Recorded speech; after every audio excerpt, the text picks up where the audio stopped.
A request for proposal, 40 pages, questions, pricing templates, legal certifications, vendor onboarding forms. Most coaches open one, feel the weight of it, and close it hoping they never have to do another. What follows is what's actually in an RFP, what matters, what's boilerplate, and where the response time is worth spending. Have you ever received a request for proposal and opened it to find 40 pages of questions, pricing templates, and legal certifications, and then closed it and hoped you'd never have to do one? That's a normal reaction the first time. Here's what's actually in an RFP, what matters and what to focus your time on. An RFP has a predictable anatomy, 6 sections consistent across most enterprise coaching RFPs.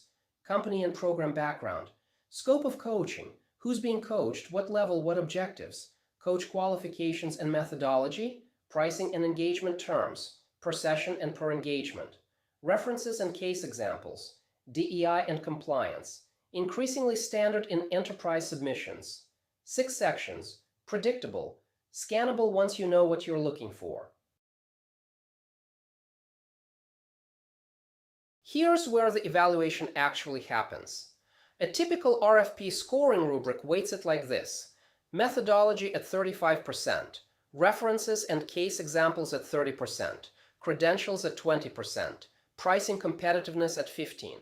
Methodology and references together, 65% of the score. If you spend most of your submission time on the credentials section, you're optimizing for 20%. The coaches who win RFPs don't have better credentials. They have clearer methodology descriptions and more strategically chosen references.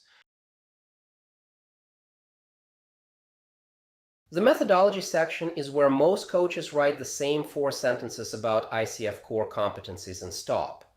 The buyer reads that submission and can't tell you apart from the other 7 coaches in the pool. A differentiated methodology section describes what happens in session 1. What the coach does in the first 30 days, how mid-engagement sponsor check-ins are structured, how coachee confidentiality is maintained, what the final session looks like. It makes the coaching process concrete for someone who has never experienced it. If your methodology description works equally well for any coach in any context, it isn't differentiated. It's generic. References? 3 to 5, 2 criteria matter. Seniority match, at least 1 at the level of the target coachee. A VP of engineering coaching reference doesn't tell a C-suite buyer much. Industry match, at least 1 reference in the buyer's sector or adjacent. A reference from a senior leader in financial services doesn't tell a healthcare buyer much. Match the evidence to the evaluation. The reference section wins or loses RFPs at margins. Choose strategically, not by recency.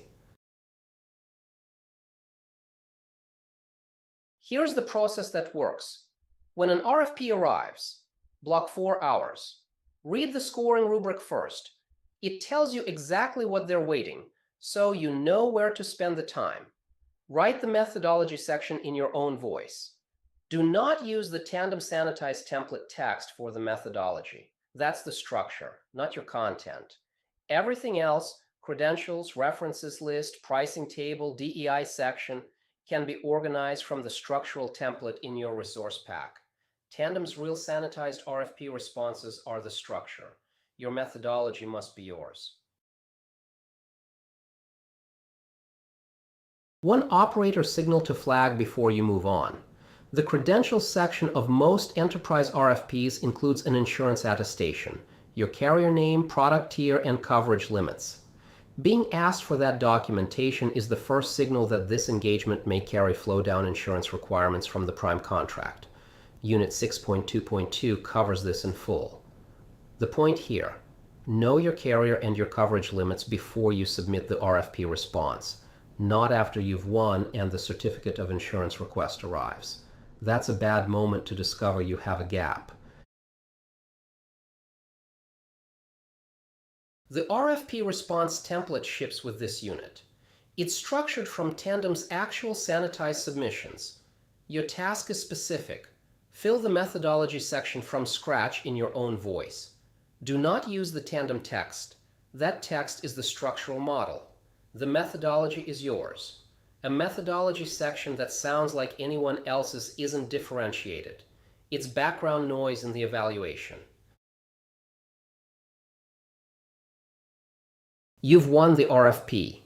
Now the buyer sends you a master services agreement, 43 pages, written in contract language, due in 2 weeks.